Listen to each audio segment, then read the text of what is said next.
Dostun bahçesine yar yar bir hoyrat girmiş.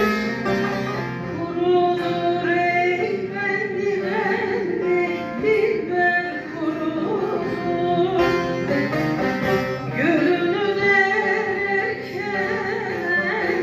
dalını kırmış. Kurudur ey bendi bendi dilber kurudur. Canlar kurudur.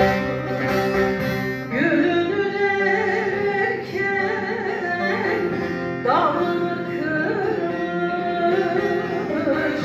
Kurudur ey bendi bendi dilber kurudur. Canlar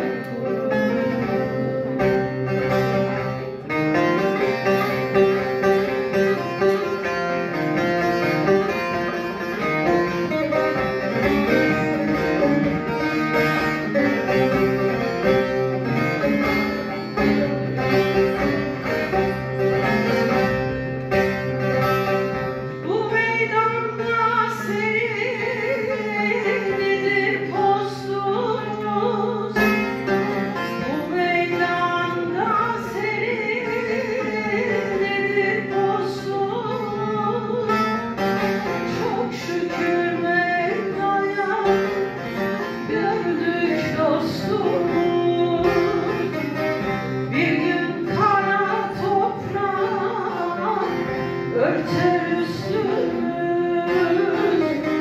çürüdür ey bendi bendi, canlar çürüdür, canlar çürüdür.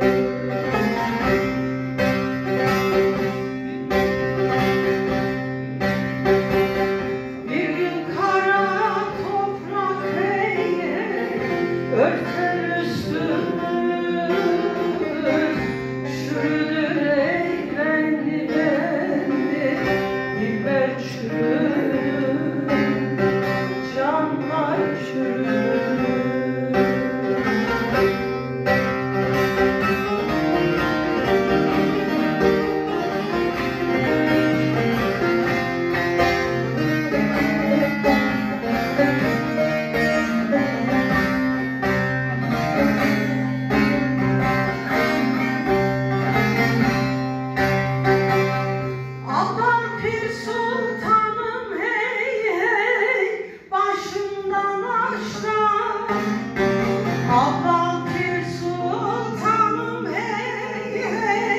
Başından başlar, iyileri kordan, kötüyü taşlar.